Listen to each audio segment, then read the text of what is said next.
सामान्य इंसान की तरह हमारे ऋषि साहब बता रहे हैं। बहुत बहुत स्वागत। हमारे ब्रिटेन के बड़ा प्रधान यहाँ आए, इस सोने में सुहागा है।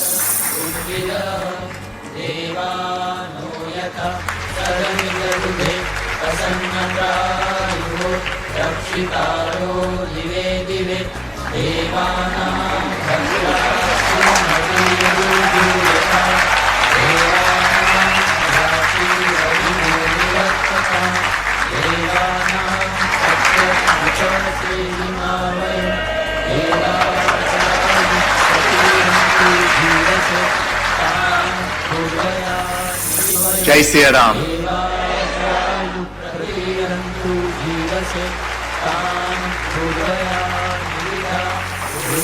I am proud to be British, proud to be Hindu.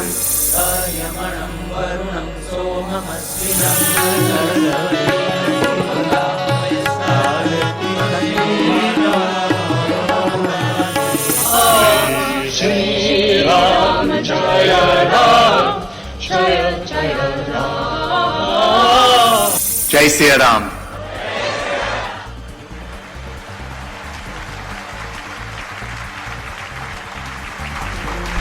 प्रतिशत हमारे देश में हिंदू हैं।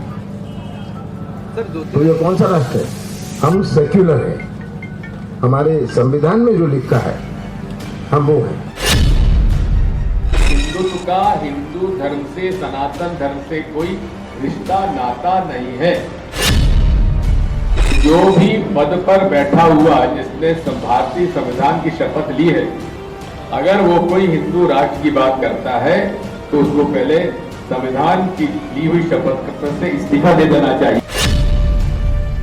इनको ना तो हिंदुत्व से लेना देना है, ना देश से लेना देना है, ना समाज से लेना देना है।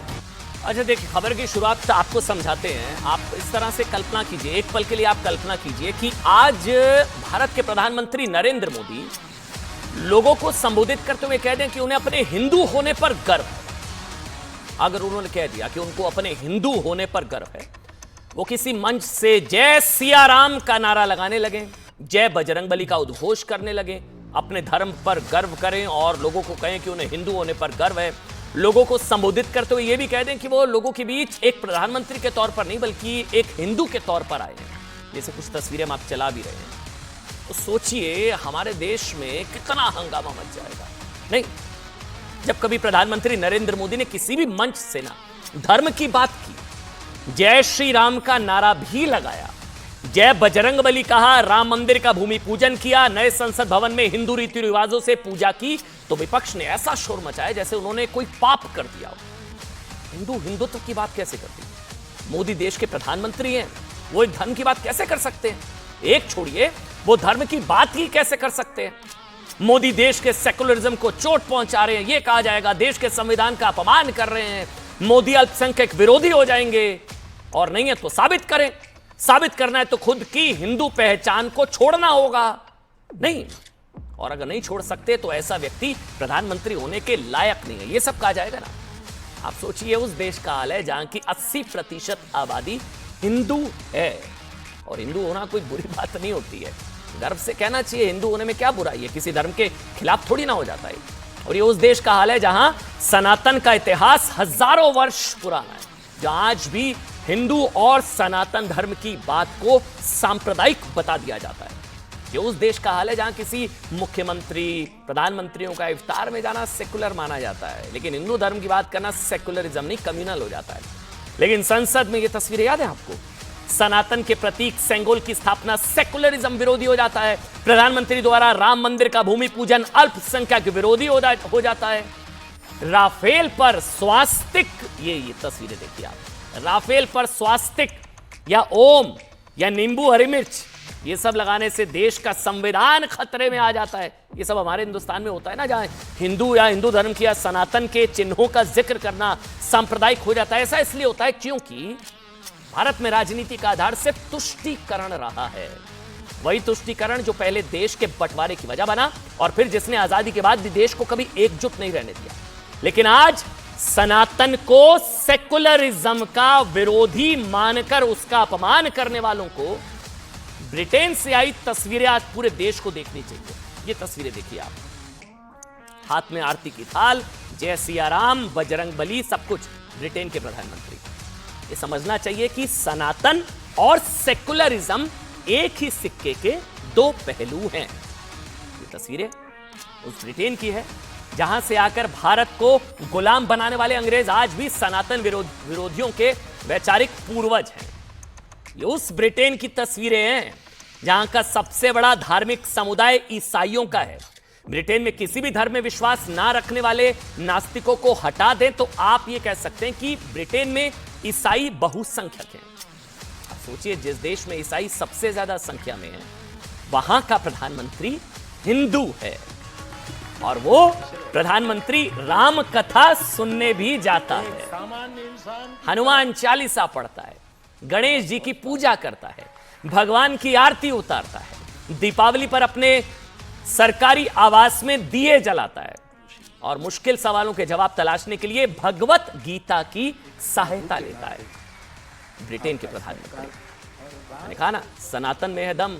अब ब्रिटेन से सीखेंगे हम, वहां तो गर्व, यहां गदर हो जाता है सनातन की बात करने पर। ब्रिटेन के भारतीय मूल के प्रधानमंत्री ऋषि सुनक अपनी सनातन की पहचान के साथ गर्व महसूस करते हैं कि हां, मैं हूं हिंदू, और सीना ठोक कर यह बात हजारों लोगों के बीच भी कह सकते हैं और कहते हैं। लेकिन भारत में मैंने सवाल पूछा था, अगर ऋषि सुनक की जगह प्रधानमंत्री नरेंद्र मोदी आजादी के दिन अब राम कथा के किसी ऐसे चले जाते वहां पर और कहते कि मुझे गर्व है अपने हिंदू होने पर, सोचिए क्या होता। लेकिन भारत में प्रधानमंत्री अगर ऐसा कर दे, सोचिए तो क्या होगा। सेकुलरिज्म शेक करने लगता है, शेक करता है, संविधान पर संकट आ जाता है और राजनेताओं की नजर में अल्पसंख्यक तो डर के मारे कांपने लगते हैं। उनको डराया जाता है, अल्पसंख्यकों को अपने ही देश में असुरक्षित उनको डराया जाता है, उनको डर महसूस कराया जाता है। लेकिन जिस ब्रिटेन की आबादी में हिंदू सिर्फ 1.7% है, ब्रिटेन में हिंदू कितने? 1.7%, यानी कि 2% से भी कम। वहां एक हिंदू प्रधानमंत्री के मोरारी बापू की राम कथा कार्यक्रम में पहुंचने से ऐसा हंगामा नहीं मचता। वहां कोई खतरे में नहीं आता। वो हिंदू हैं भाई, हिंदू हैं तो गर्व से हिंदू हैं, वो उनको शर्म थोड़ी ना हिंदू होने में। वहां के बहुसंख्यक 46% ईसाई खतरे में नहीं आ जाते हैं। 6.5% मुसलमानों को डर नहीं सताता है, उनको डराया नहीं जाता है। लेकिन भारत में तो भूकंप आ जाएगा अगर ऐसी तस्वीरें आ गई प्रधानमंत्री नरेंद्र मोदी की। कल सुनिए हुआ क्या। भारत के स्वतंत्रता दिवस के मौके पर ब्रिटेन के प्रधानमंत्री ऋषि सुनक लंदन की कैम्ब्रिज यूनिवर्सिटी के जीसस कॉलेज में, कैम्ब्रिज यूनिवर्सिटी के जीसस कॉलेज में चल रही मोरारी बापू की रामकथा कार्यक्रम में पहुंचे। मोरारी बापू ने शिवलिंग और अंगवस्त्र भेंट करके ऋषि सुनक का स्वागत किया। ऋषि सुनक ने मंच से आरती उतारी, राम भक्तों के बीच बैठकर भजन भी किया। वो सुनिए आप एक बार, तस्वीरें देखिए, खूबसूरत तस्वीरें।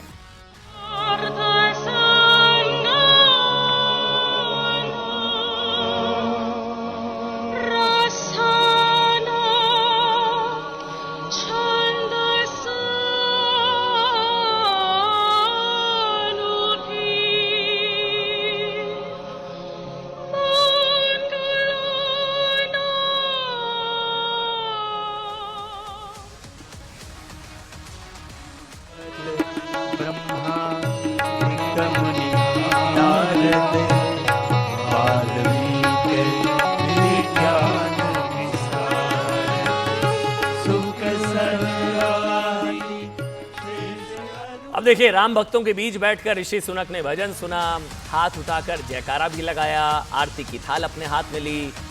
मतलब अंग्रेजों ने राम भजन गाए। सबको गर्व है भाई सनातन पर। सनातन का की जो शक्ति है, उसकी जो भक्ति से शक्ति मिलती है, वो तस्वीरें हैं। जब ऋषि सुनक मन से लोगों को संबोधित करने आए तो उन्होंने कुछ ऐसा कह दिया या ऐसा कर दिया कि असली और नकली सेकुलरिज्म का सच दुनिया के सामने आ गया। मंच पर आते ही ऋषि सुनक ने अपनी बात जय सिया राम के उद्घोष के साथ शुरू की और अपने भाषण का अंत भी जय सिया राम के नारे के साथ ही किया और कहा कि मोरारी बापू के कार्यक्रम में एक प्रधानमंत्री के नाते नहीं, वो एक हिंदू के नाते आए। उन्हें गर्व है अपनी पहचान पर। और उन्हें जितना गर्व खुद के ब्रिटिश होने पर है, उतना ही हिंदू होने पर भी उन्हें गर्व है। सुनिए। Bapu, Jai Siya Ram.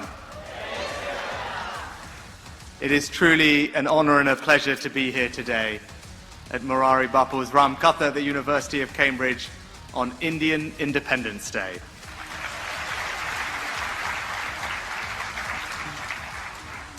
Bapu, I'm here today not as Prime Minister, but as a Hindu.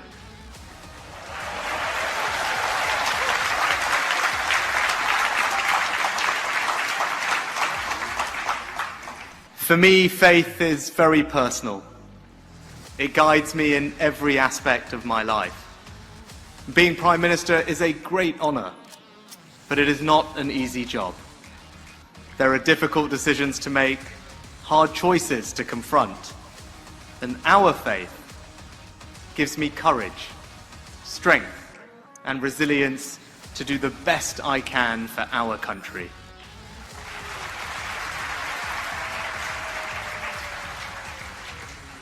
For me, it was a wonderful and special moment to light diyas for Diwali outside 11 Downing Street back when I was Chancellor.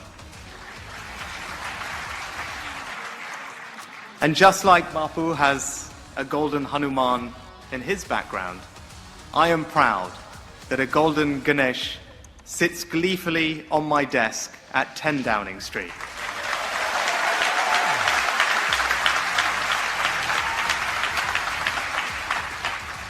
It's a constant reminder to me of the importance of listening and reflecting on issues before acting. Now, I am proud to be British, proud to be Hindu. अगर सोचिए, कभी कभी बुरा लगता है सवाल पूछने में कि ब्रिटेन में हिंदू होना ज़्यादा आसान है। मतलब वहाँ पर खुलकर आप कह सकते हैं कि हाँ हिंदू होने पर गर्व है। वहाँ का प्रधानमंत्री कह सकता है भाई, यहाँ कह दे एक बार प्रधानमंत्री जी, कह दे ऋषि सुनक की जगह, क्या हाल होगा सोचिए। शेक करेगा सेकुलरिज्म, संविधान खतरे में आ जाएगा। करीब 5 मिनट 25 सेकंड के अपने संबोधन में ऋषि सुनक ने अपनी हिंदू पहचान और बचपन से जो हिंदू रीति रिवाज वो निभाते आ रहे हैं उसका जिक्र इतनी बार किया कि अगर भारत के प्रधानमंत्री अपनी हिंदू पहचान का इतना जिक्र कर दें तो ऐसा करते ही धर्मनिरपेक्षता भारत छोड़ देगी, देश अघोषित तौर पर हिंदू राष्ट्र बन जाएगा। मुसलमानों के ठेकेदार नेता 1947 की याद दिलाने लगेंगे, विपक्ष सड़कों पर उतर आता, ना जाने क्या क्या हो जाता। ब्रिटेन में ऐसा कुछ नहीं हुआ। जानते हैं क्यों? क्योंकि वहां भारत की तरह हर बात की तुष्टीकरण के तराजू पर तौलकर हर बात नहीं की जाती है। Bapu, growing up, I have very fond memories of attending our own local mandir in Southampton. My parents and family would organize havans, pujas, artis. Afterwards, I would help serve lunch and prasad with my brother and sister and cousins. Our values, and what I see Bapu does each day of his life, are the values of selfless service, devotion, and keeping faith. But perhaps the greatest value is duty, or seva as we know it. These Hindu values are very much shared British values. देखिए, अपने 5 minute और 25 second के संबोधन में 2 बार जय सिया राम, 3 बार, मैं आपको बता रहा हूं, 3 बार हिंदू, 1 बार दिया, 1 बार दीपावली, 1 बार हनुमान, 1 बार गणेश और 1 बार मंदिर, हवन, आरती, पूजा, प्रसाद, सेवा, रामायण, भगवत गीता, हनुमान चालीसा, राम कथा, शिवलिंग और 5 बार बापू शब्द का इस्तेमाल वो करते हैं। ये देखिए आप, वो सारे ग्राफिक्स है, एक बार दिखाइए स्क्रीन। जय सिया राम 2 बार, 3 बार हिंदू, 1 बार दिया, दीपावली, 1 बार आरती, 1 बार मंदिर, 1 बार गणेश जी और 1 बार हनुमान। मतलब उनका पूरा भाषण सनातन में, हिंदू में, हवन, पूजा, प्रसाद, बापू, हनुमान चालीसा, भगवत गीता, रामायण, सेवा, प्रभु राम कथा, शिवलिंग। शर्म थोड़ी ना हिंदू होने में भाई, आप हैं तो उससे सेकुलरिज्म और सनातन और सेकुलरिज्म तो एक ही सिक्के के 2 पहलू। मतलब मानो वो 5 मिनट के भाषण में उस 5000 साल पुरानी सनातनी पहचान को गर्व के साथ दुनिया के सामने रख रहे हैं। कोई शर्म नहीं है, जिससे उन्हें प्रधानमंत्री के तौर पर अपने वक्तव्य निभाने की प्रेरणा मिलती है। जिस पहचान को वो सीने से लगा कर रखते हैं, जिसे लेकर उनके मन में ऐसी कोई दुविधा नहीं है मतलब अगर वो अपनी हिंदू पहचान को अपने देश के लोगों के सामने रखेंगे तो उनके देश के लोग और विपक्षी पार्टियों के नेता उन पर आरोप लगाने लगेंगे, उन्हें संविधान और सेकुलरिज्म का हत्यारा बताने लगेंगे। ये सब होता है ना इंडिया में, लेकिन यहां नहीं। लेकिन भारत में अगर देश का प्रतिनिधित्व करने वाला कोई नेता इस तरह से अपनी धार्मिक पहचान सार्वजनिक तौर पर गर्व करे तो उसकी भर्त्सना शुरू हो जाती है। जबकि सच यह कि 1947 से लेकर 1976 तक भारत के संविधान में सेकुलर शब्द नहीं था। आपातकाल के दौरान 11 नवंबर 1976 को इंदिरा गांधी ने 42वें संविधान संशोधन के जरिए संविधान की प्रस्तावना में सेकुलर शब्द जोड़ा। और सनातन से बड़ा सेकुलरिज्म कौन सिखाता है? सनातन और सेकुलरिज्म एक सिक्के के दो पहलू, जबकि उनके पिता जवाहरलाल नेहरू शुरू से इसके खिलाफ थे। 1948 में जब संविधान सभा की बैठकें चल रही थी तब ऐसे कई नेता थे जिन्होंने साफ तौर पर कहा था कि भारत में लोगों को नागरिक के तौर पर उनके धर्म से अलग करना संभव ही नहीं है। इसलिए भारत को सेकुलर कहने का दिखावा नहीं करना चाहिए। और अगर भारत को सच में सेकुलर बनाना है तो फिर अलग अलग धर्मों के लिए अलग अलग कानूनों और आरक्षण की जरूरत क्यों है? अब विडंबना क्या है? विडंबना यह कि 1976 में इंदिरा गांधी ने आपातकालीन शक्तियों का इस्तेमाल करते हुए भारत के संविधान में सेकुलर शब्द जोड़ तो दी। वैसे अभी जो चल रहा है वो तो सूडो सेकुलरिज्म है, मतलब फर्जी छद्म धर्मनिरपेक्षता। असली सेकुलरिज्म तो ये होता नहीं ना कि हिंदू की बात करोगे तो कम्युनल हो गया।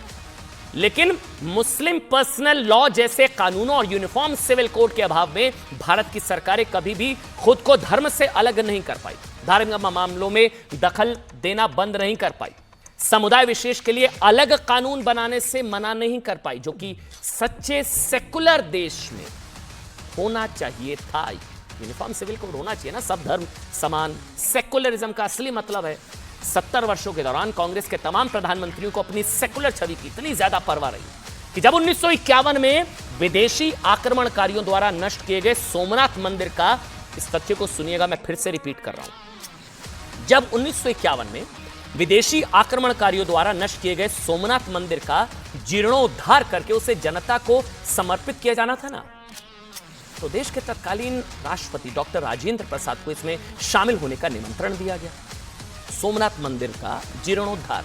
लेकिन नेहरू जी इसके विरोध में आ गए क्योंकि ये उनकी सरकार की सो कॉल्ड सेकुलर छवि के खिलाफ था।